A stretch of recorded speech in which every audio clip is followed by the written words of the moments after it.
Hi everybody, and thank you for joining me today. So I'm back at the top of the horizontal pass again. Lots of flowers today. Be a lot of purples, I think. So I am past 24%. I just passed that yesterday. I think I have 3 sessions left before the end of this month. So getting to 25% might be cutting it a bit close. It might be a bit more than I can manage, so we'll see. Like I said, I may stop making predictions because I don't seem to be able to make them lately. Oh dear.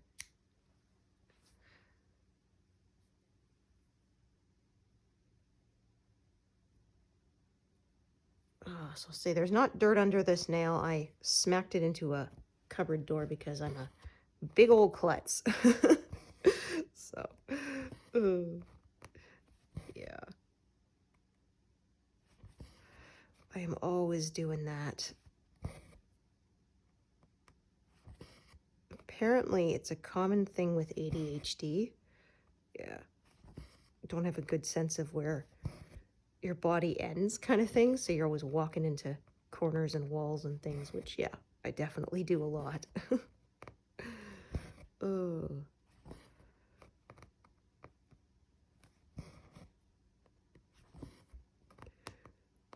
Yeah, my kiddo takes after me in that. So, yeah, sorry, dude. Yeah, you got that from me.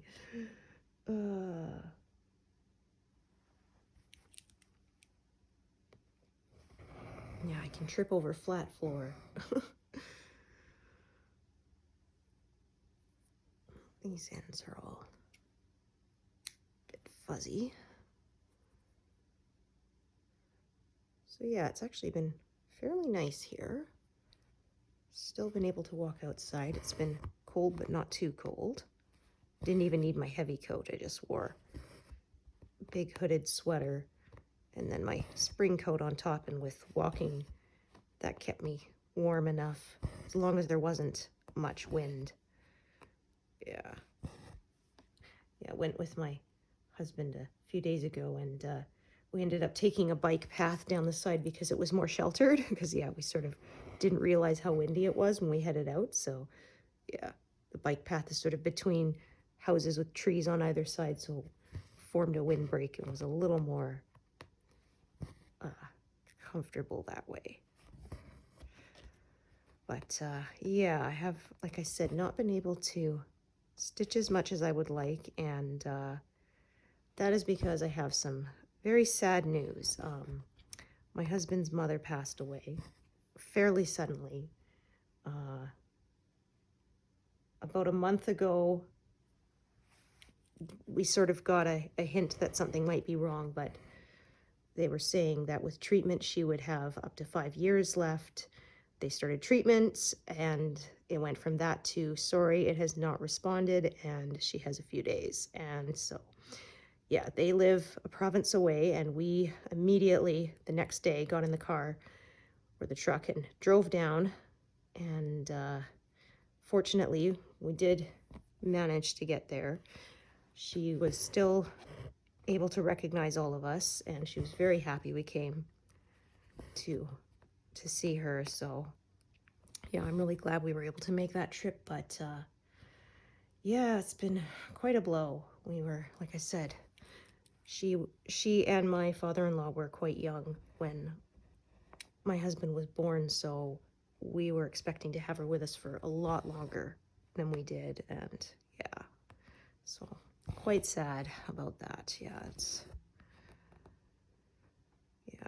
so unfortunately won't be able to make the funeral. My husband will fly out and go, but for all 3 of us to make 2 trips in like 1 month is just, yeah, it's not in the budget. So we figured if we could only make all 3 of us make 1 trip, we wanted to make it while she was still with us and we were able to say goodbye to her. That was, yeah, the most important thing to us. So yeah, in another week or so, my husband will be heading back out for the funeral and to be there for his for his dad. So yeah, pretty sad. They were married for nearly 50 years. As like I said, they married quite young. And yeah, unfortunately, we were expecting to have her with us a lot longer. So I'm still sort of in that disbelief stage. I keep sort of forgetting. And I'll see something and think, oh, Mom would like this, you know, I should send her the link, and then suddenly remembering, oh shoot, you know, I can't. Yeah, I think that's the hardest part, right? Is you momentarily forget and then you have to remember all over again. That's one of the hardest things when you lose somebody. So yeah, sorry to be a downer, but that is what is happening in our lives right now. And yeah, this Christmas is going to be a little harder for me because she absolutely loved Christmas, just like me. So, yeah, we kind of, we had that in common. So, yeah, it's going to be quite bittersweet putting out the decorations that she got for me over the years. It'll be a nice way to remember her, but yeah, also sad.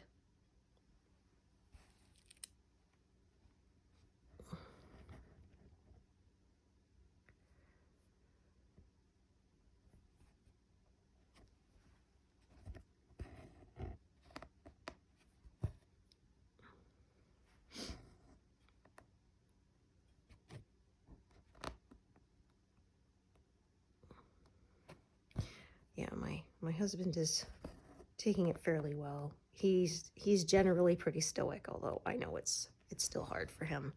Yeah, especially like I said, we weren't expecting to lose her this young.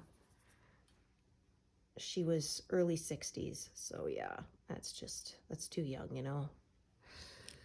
Yeah, like my husband isn't even, 50 yet, so yeah. I mean, we got her longer than some people are lucky enough to have their parents with them, but yeah, it's still hard.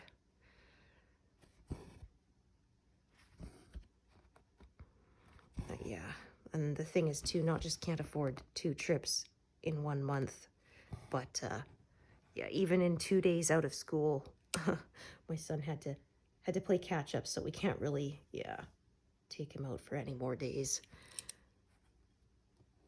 It's midterm break right now, but yeah, the funeral is when he's back in school, and yeah, things go at a pretty fast pace. Like, my husband was helping him to catch up in physics, and he said, man, they're doing stuff that's more complicated than when I took physics at his grade. And I said, I noticed the same thing when I was trying to help him with math, which, I'm not great at. I've mentioned many times. My husband did better. But, I mean, even just looking at it in grade, 6 or something, I'm like, we didn't do this till, grade 10 or 11? Yeah, so... yeah, I'm not sure how good it is for the kids that they expect them to be able to learn so much so young. Let's just say if I was trying to do today's curriculum, I probably wouldn't do as well as I did when I was in school, over 20 years ago. Holy cow. How has it been that long? But yeah, like I said, they basically expected kids to know their alphabet and numbers before they started kindergarten. And I'm like, we learned that stuff in kindergarten. Yeah. That part wasn't difficult for me. I picked up reading pretty easily, and actually almost kind of taught my sister in a way, my dad says, because I love to read to people. And, he or my mom will be busy. So they're like, well, go read to your sister, right? And I would read and I would follow along with my finger what I was reading while I was reading it. So my sister would watch it, and so she picked it up really quickly from that too. Yeah. So, it was a great system for both of us. I got someone to read to, and my sister got read to. So yeah, that kept us happy for hours. So yeah, I don't read as much as I used to, but I do still love it. There's just something about the magic of losing yourself in a book. Especially since I'm one of the people who can picture things in my head. It was interesting that I discovered a few years ago not everybody does. Yeah, some people see absolutely no images in their head at all, which is just like, wow, mind-blowing to me, because I always see images. There's, like I've often said, my brain's very noisy. There's commentary, there's dialogue, you know. I actually hear characters in different voices in my head. And I said it's kind of funny because if there weren't enough dialogue tags in the story to be sure who was reading, and I read it in the wrong voice, I would have to go back and read it again. Even though I didn't read it out loud, I would still have to, yeah, read it in the correct character voice in my head. So yeah, and I just said to someone, so like when you read, how do you experience the story if you can't see it? Because I see like a movie in my head. And in fact, if the book is really good, I almost lose track of the fact that there are words and it's just the movie. That doesn't happen very often. Maybe half a dozen times in my life, but it's absolutely magical when that does happen. But yeah. And they said maybe that's why they have a harder time remembering stuff, because they can't picture it in their head. So yeah, it's wild how different brains work. I've often said, I think telepathy probably wouldn't be able to be a thing unless you are trying to connect with someone whose brain works just like yours does. Because different people's brains work so differently. So I'm gonna do some out of order here, I think, because I don't feel like adding another thread when I've got a great big one right up here that I sort of just started. So that one is also raggedy.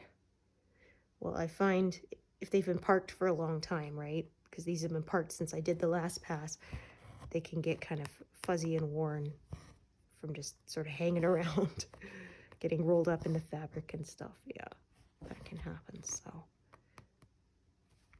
plus, after you stitch with them for a while, it tends to do that too.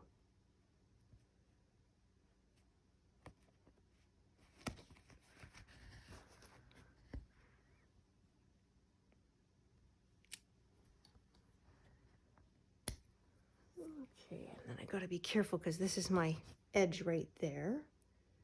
So make sure as best I can that the ends don't extend past that. So yeah, I'm gonna do a couple out of order here just because I don't feel like adding another thread or skipping back and forth and wasting extra thread on the back. So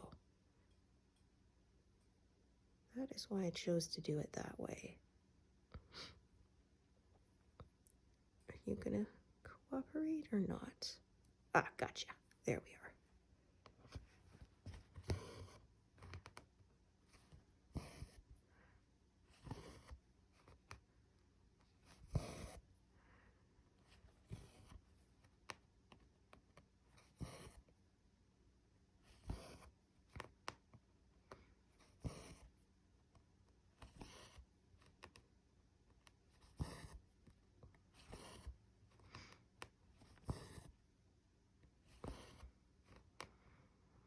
Yeah, I was saying about my mother-in-law and her favorite time of year being Christmas. Yeah, and she came up with the best gingerbread recipe I've ever had.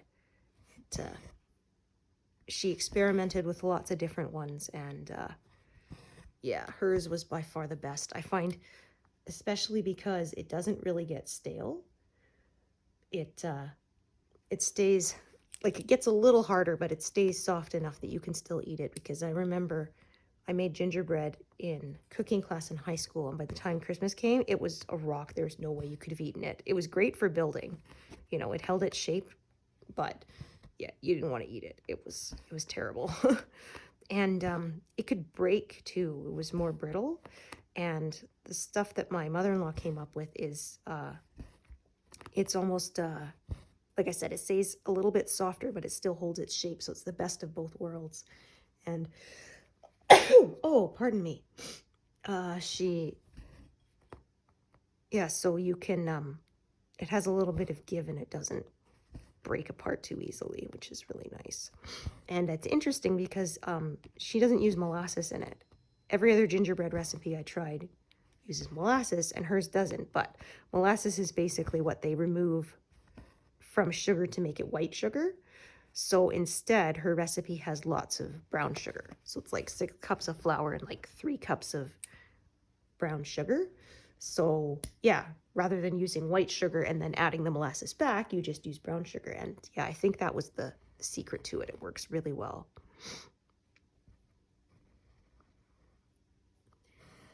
And yeah, it was definitely hard to do without a stand mixer. So I'm glad I have one now. But yeah, because it doesn't use a lot of liquid either. It's like 1 egg and a cup of golden syrup.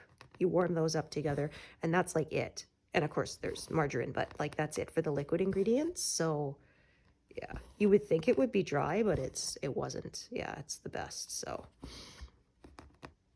So yeah, I'll definitely be thinking of her when I make it this year.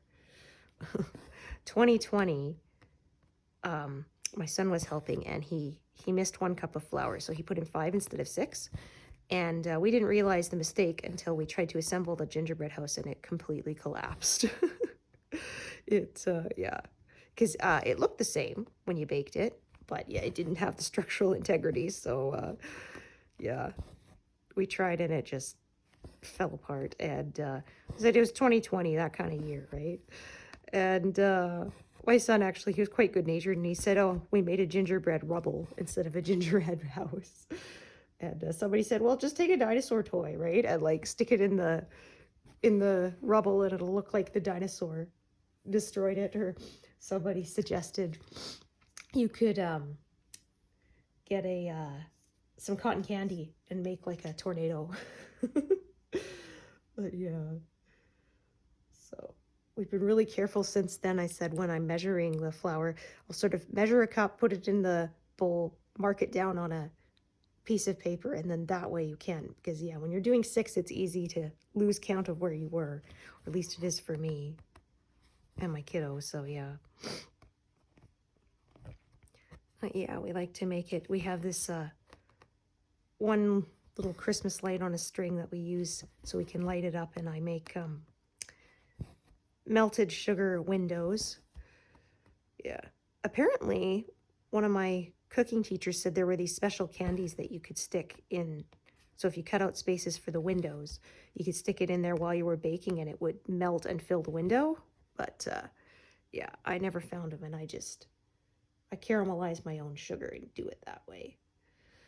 Plus, I find the gingerbread would expand a little bit, and your windows would look wonky, right? So I bake it first, then trim the window so that it's nice and square, and then yeah, fill it in with the melted sugar. It works great.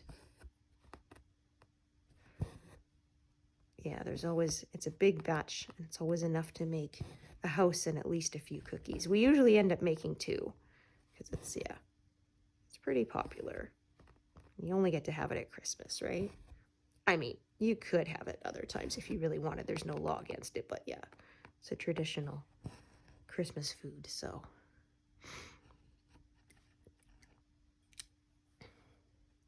but yeah, I was like that. My mother-in-law was fine with sharing recipes. I'm the same way.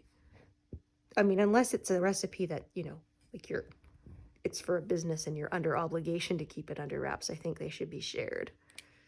Yeah.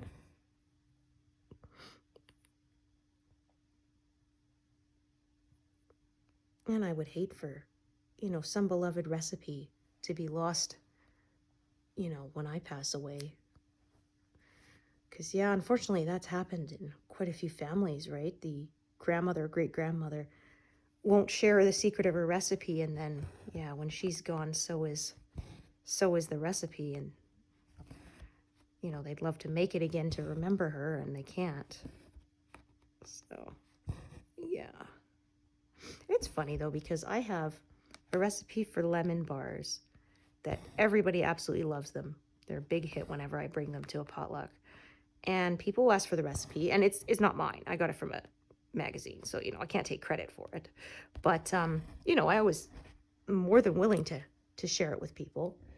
And, but I've had several people say, I don't know, I tried it, and it wouldn't set. And I'm going, it's weird, because I found that in a magazine when I was like a teenager, and I've made it so many times. I've made it in different ovens because, you know, we've moved, and I've never had a problem with it setting. So I don't know what people are doing differently, because it's the same recipe. I don't know.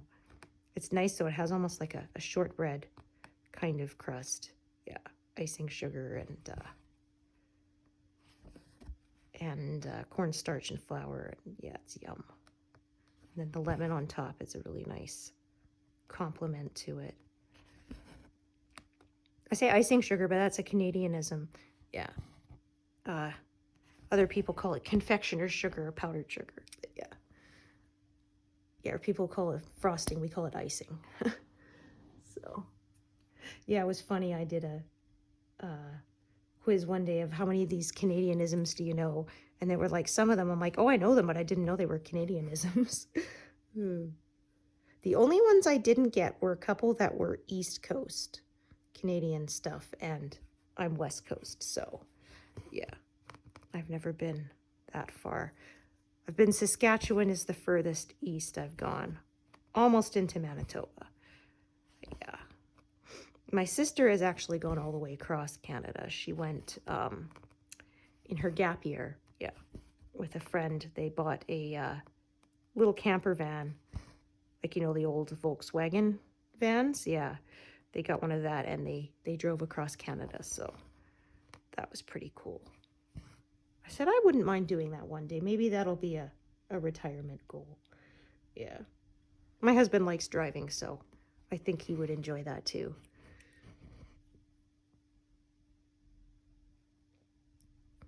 Yeah, Canada's really big. That was, in fact, a song by the Arrogant Worms. It was quite funny. If I remember, I'll put a link to it. Yeah.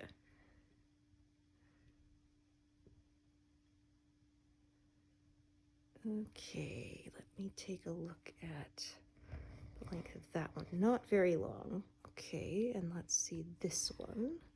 Not either. Okay, so I think I'm going to have to add yet another strand of this color. Yeah, sometimes that happens. There's a bunch parked in one area, but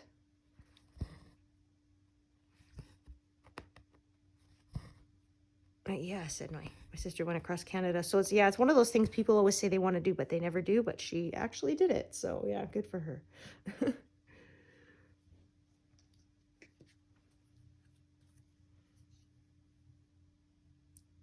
Yeah, apparently she said at the East Coast, like at Nova Scotia, that there's a season when they said big icebergs will go just floating by, and apparently makes the town really cold, as it almost sometimes blocks a lot of the sun, and, you know, it's ice. And she said, unfortunately, she missed it by like a week. She didn't know about it, because, yeah, I shared a meme about it a while ago, and she commented that, yeah, she said, I didn't know that that was a thing, or I would have timed it better, because, yeah, she missed it by a week. So yeah, I said, we'll have to make note of when that is so we don't, because that's pretty cool.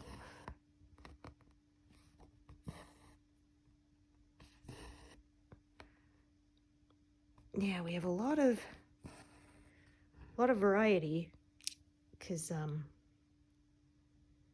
I grew up on Vancouver Island, where it's mostly warm. Like the coldest we get is maybe 10 below zero. It's Celsius. It's not that bad.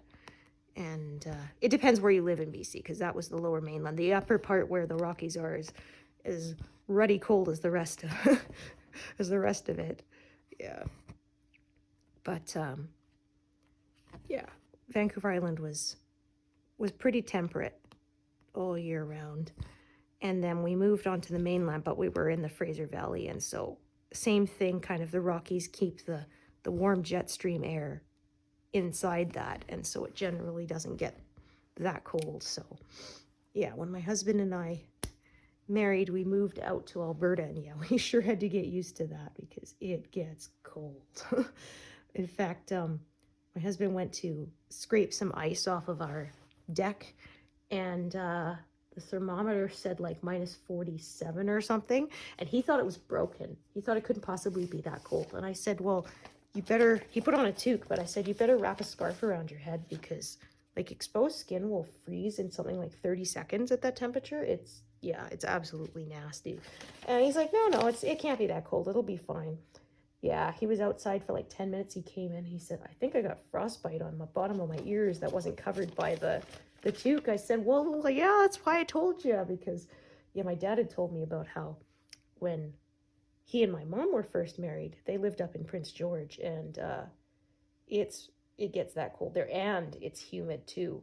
So, yeah. And about how you have to have just your eyes showing because... yeah, like I said, you can get frostbite in like 30 seconds to a minute. It does not take long at all. My dad used to have a full beard when he lived up there for the warmth, but he said the problem is you would wrap a scarf around your face. If you were out for long enough, it would actually get frozen to his beard. Yeah. You'd have to spend like 15 minutes after you get home melting it off.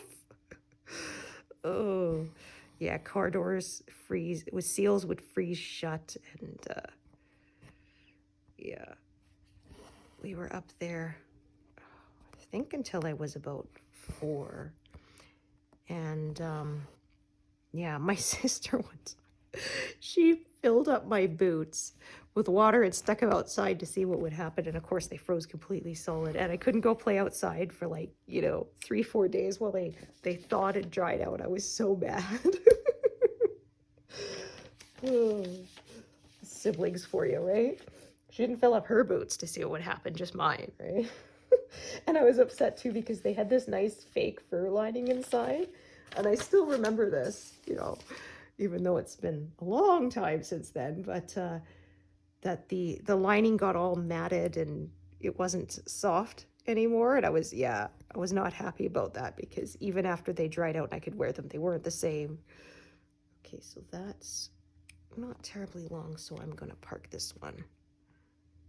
Rather than ending it off, I'm going to park this down lower and use it. But yeah.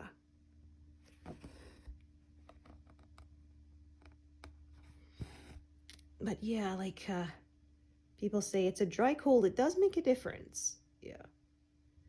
We get wind chill, but you can tell when it's humid, it is brutal. Yeah, it cuts down to the bone, it feels like. Air hurts your face, but when it's dry, it's not too bad. But I mean, yeah, there's times even when it's not a wet cold, but if it gets too cold, cars won't start. Yeah. I had a couple times that it was just like, even with a block heater and battery blanket, the car was not starting. Yeah. Or I would be afraid that if I went to the store and it was sitting in the parking lot, not plugged in, that I wouldn't be able to start it and get home again, right? So there's that.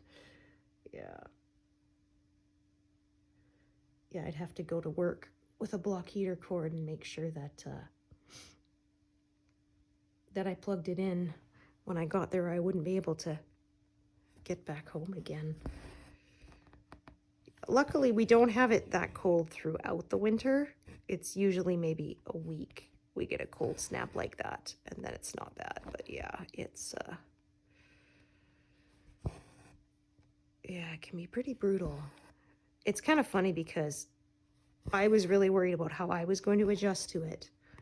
My husband had spent several years, his family lived up in the mountains in Hope, BC, and so they would get snow every year and it would get cold. And so he thought, oh, I can handle this, no problem. And I was worried about myself, but actually he complains more about the cold than I do now.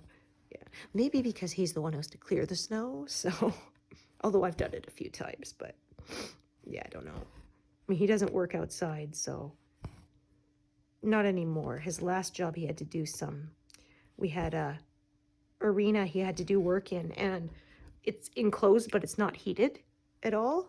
So, yeah. And he had a coworker who was from Nepal, and the guy couldn't work with the gloves, but he couldn't work with the gloves off either because his hands would get too cold and he'd drop everything. And so, yeah, sometimes my husband would just strip off his gloves for, a few minutes because he needed to do some precision work that couldn't be done with mittens on. And the guy was like, how do you handle it? It's like, yeah, I'm used to it, you know. Where you grew up, there's no such thing as ice, so. Yeah. But then I'm a complete wuss when it comes to handling the heat. Yeah. So there's that. Like, I have friends online who live in like Texas and they post about their temperatures. I'm just like, yeah, no, thank you. I could not do that.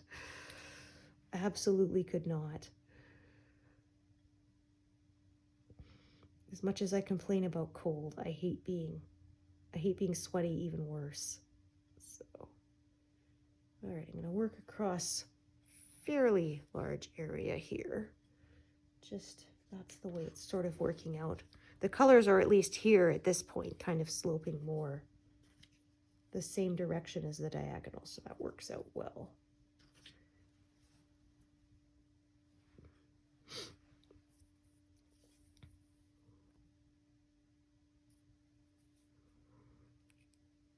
But yeah, so far we're not headed for some real cold for a bit.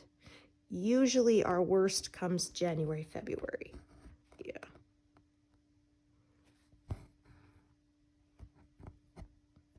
And it's still November, so we usually have snow for Christmas, but it's usually not too cold. We had a green Christmas one year when my son was in preschool. But yeah, I remember that because it was so unusual. Of course, it made up for it later in the winter.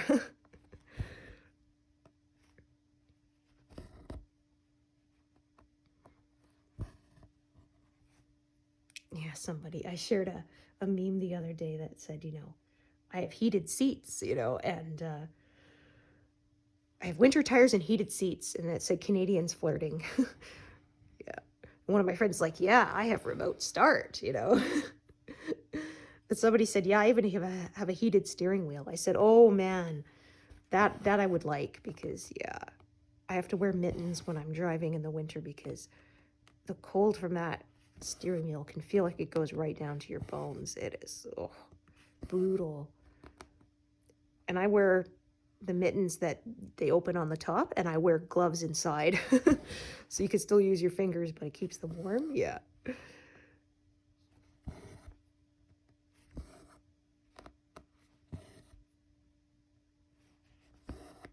Yeah, I had to buy the kind that has a little bit of metallic thread woven in to the fingertips, so you can still use your phone without having to take your glove off or use a stylus or something. Yeah.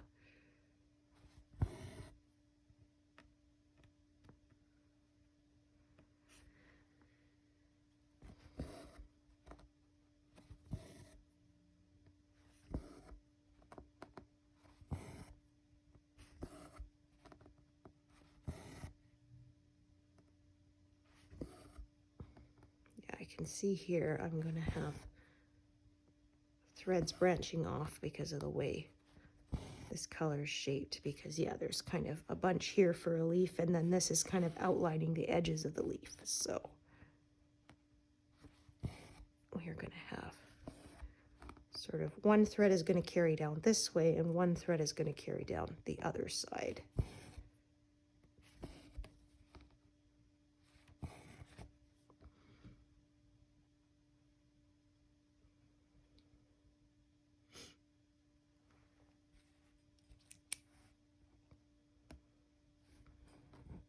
Now today it's going fairly quickly.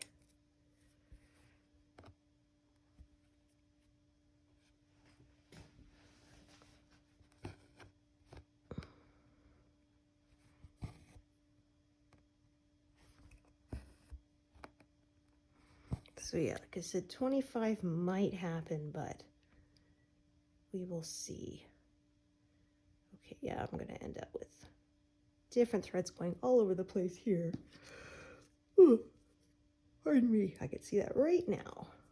Okay, I'm gonna need this new one from my envelope.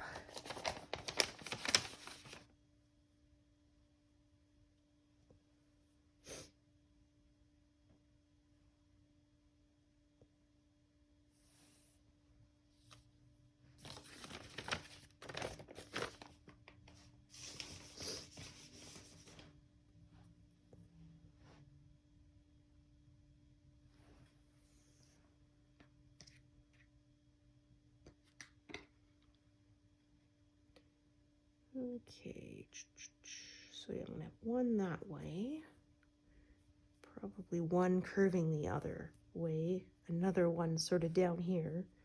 Yeah, it's gonna be all over the place.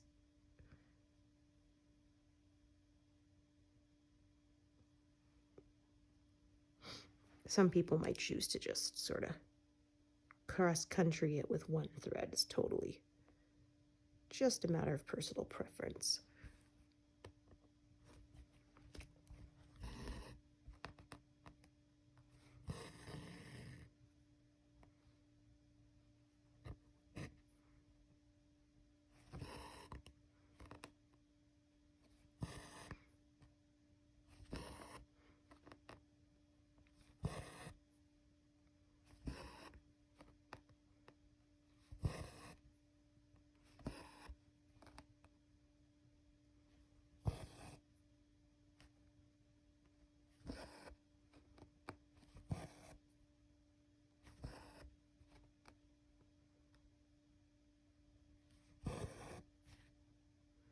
Yeah, I think I'm gonna move my frame one more time to get to the very edge more comfortably.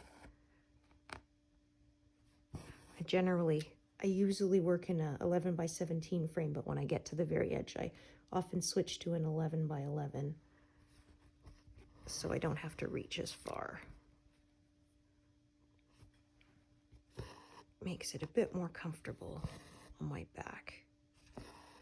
Yeah, as I can only stitch with the left hand on top. I tried where I could alternate so that my back wouldn't get kinked, but I could not do it the other way. It just would not happen.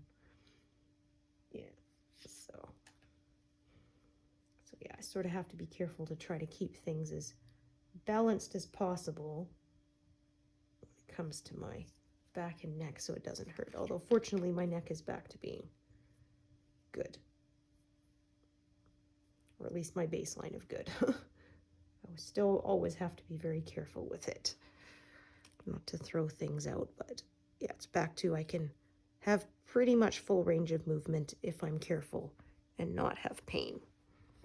Because yeah, I had for quite a while, I couldn't look upwards with towards my left without a nerve in my neck screaming at me.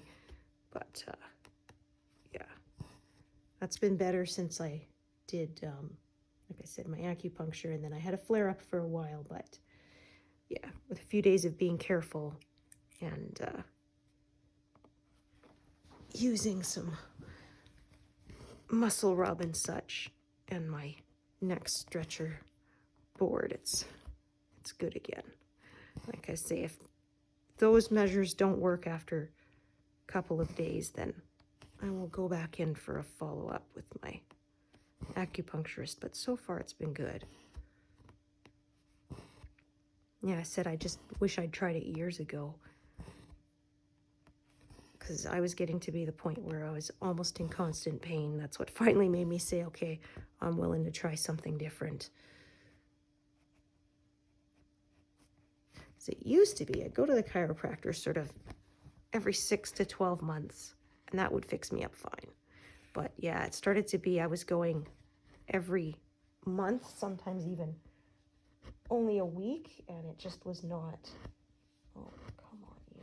There we go. Yeah, it just was not giving me any relief.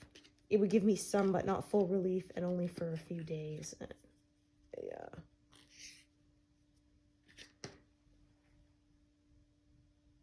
That was not good, so I'm thankful I found something else that worked.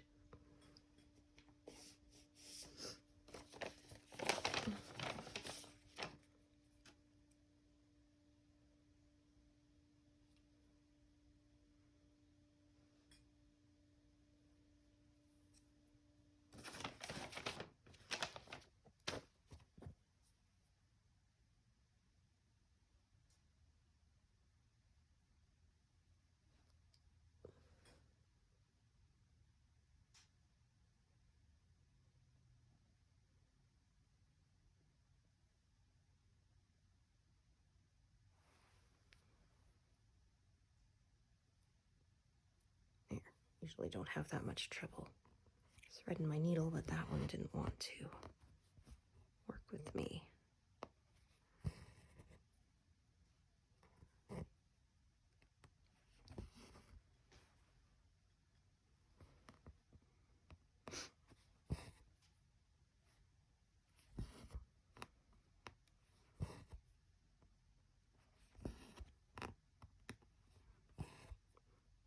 You know, lots of purples and I think some grays because I'm getting flowers and leaves here.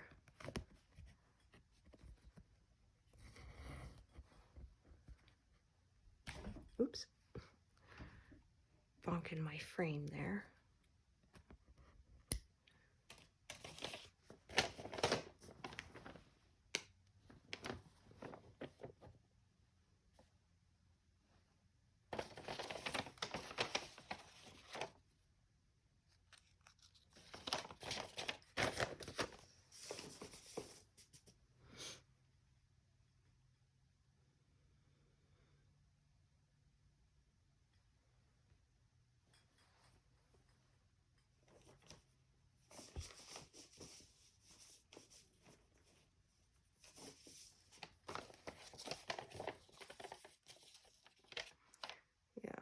Been thinking I'll kind of cut it off here and work my way downwards, and then that's when I'll move my frame once I've sort of filled that all in.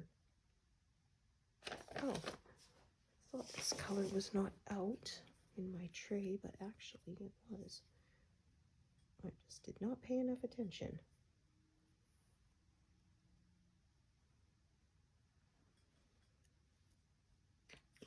Yeah, I got 38, 35, 36, and 37 out.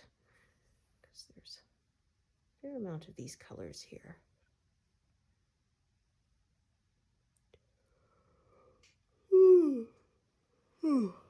Goodness.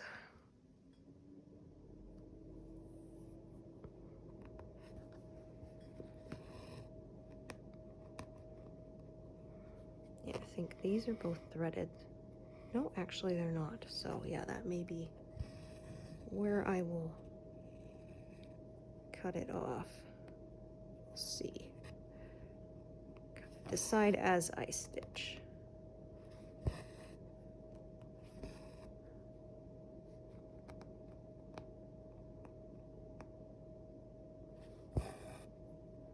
It's a little ways away, so I'm just gonna tack that down.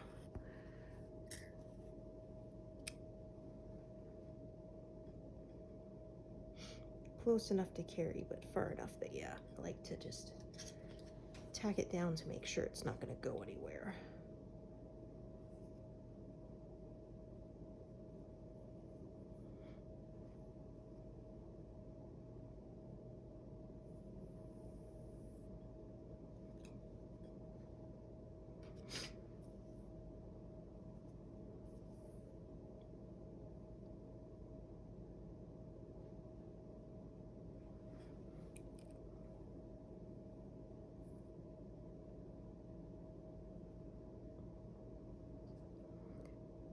Yeah, and then my next passes should go a little bit quicker because these first two passes were 70 stitches or 70 rows high, and from now on they will be 60.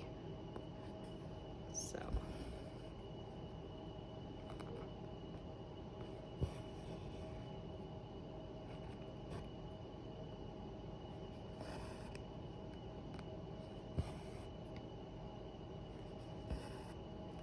once this pass is done, I have 7 more to go.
Yeah, so I said 3 more sessions. I think that's including this one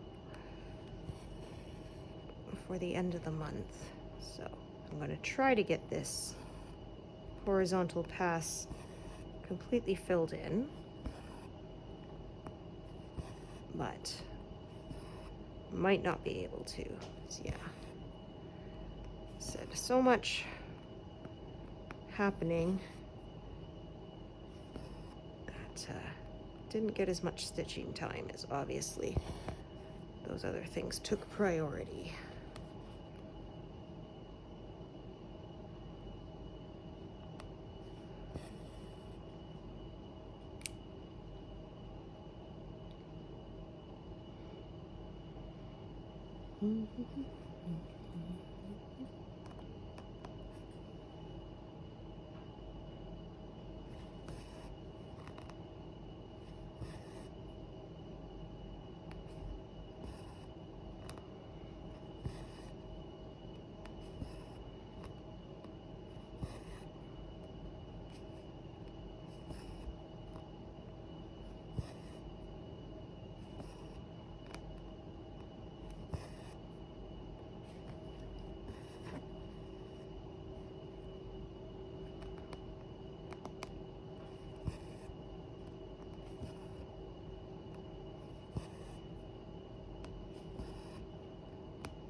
Yeah, also have, like I said, my neck is pretty much back to normal, but yeah, I have been having to take more breaks just to make sure that it stays that way. I do not push through the pain because all I get for that is more pain. And I do not want that, yeah. So.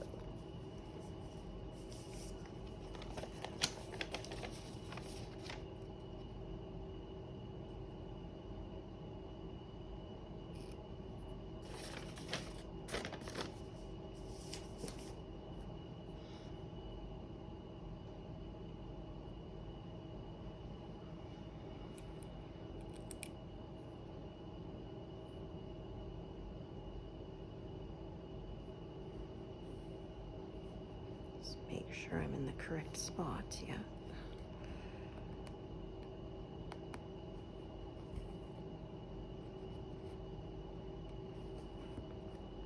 I nearly went to this square and that would not work.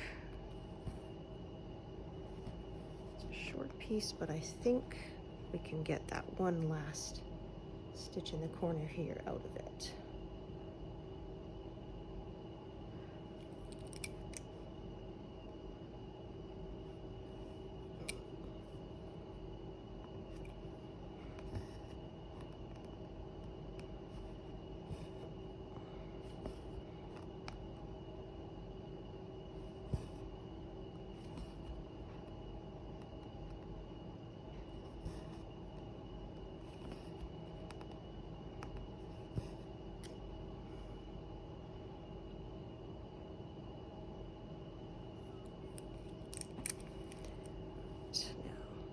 Cannot remember. Yeah, all right. Yeah, neither of these was very long. Yes, that's right. That's right, I remember now.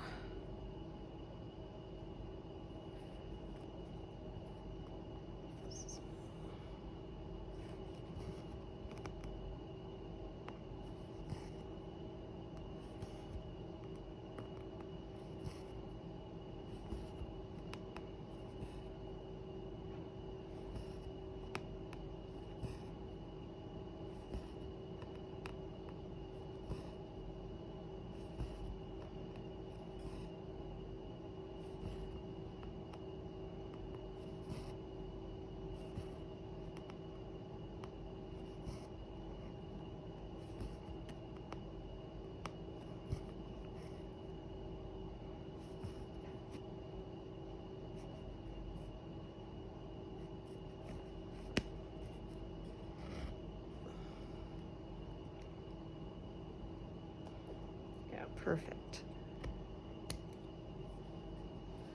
Yeah, I think cutting it off right here at this grid line will work just fine. Yeah. Yeah, and that's kind of as far as I want to reach with my top arm there before it starts to get uncomfortable, so.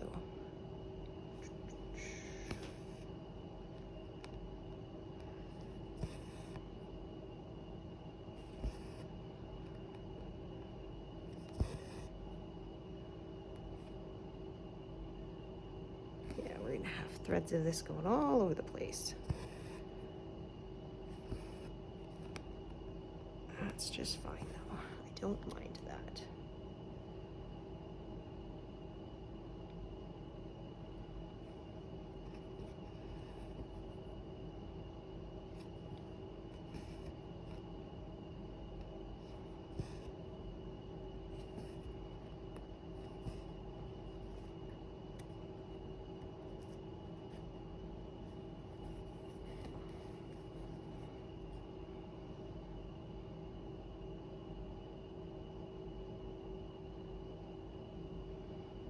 Okay, so go over to this corner here.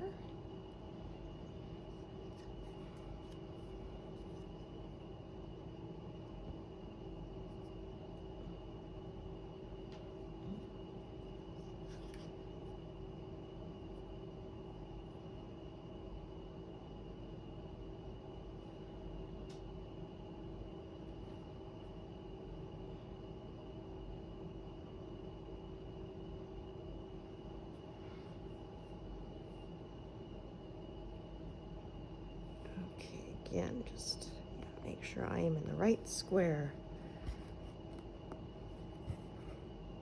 Yeah, when I'm working across a more wider bit of the diagonal, definitely have to be more cautious of that.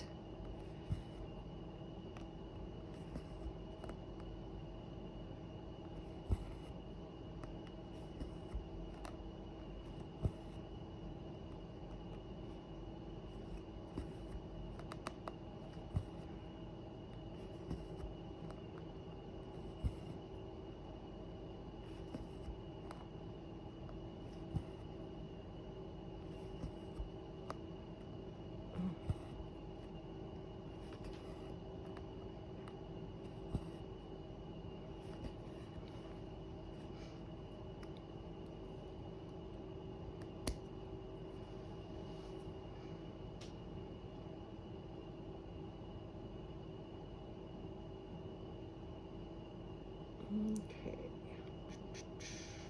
actually, I'm gonna go a little further down before I head back up again.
Yeah, saying I don't know if I can get this filled in this past, but there are some bigger sections of color coming up. So those will go a little faster than the last bit, which has been lots of vines and flowers, which has been confetti heavy and slowed me down. So we'll see.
Oh dear.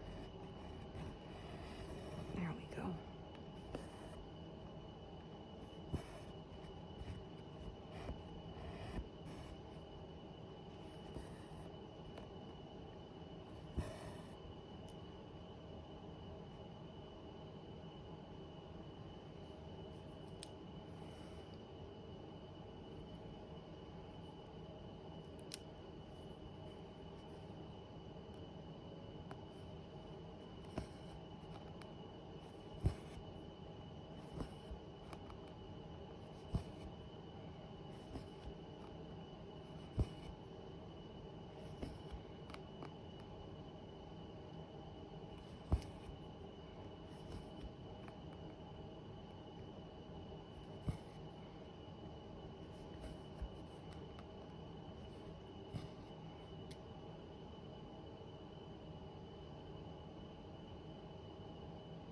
Right, I decided this one's gonna go down that way, and I'm gonna start a different one to go on the other side of this leaf here.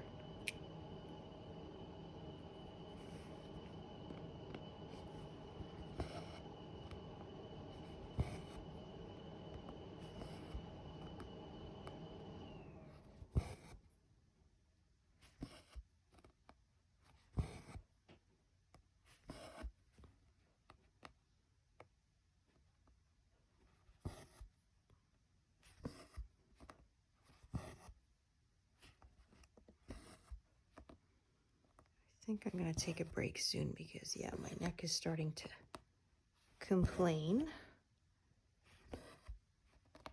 I don't want to push it, so we'll do the other strand. We'll get that started, and then, yeah, I think that's where I'm going to take a break. Got a shorter piece here to use up.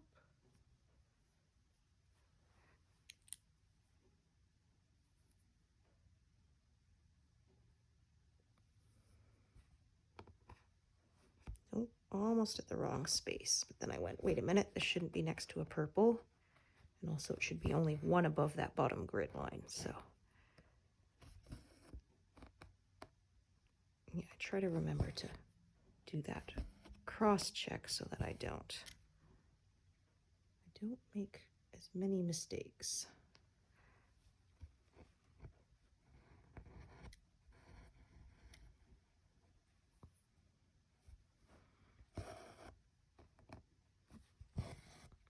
Okay.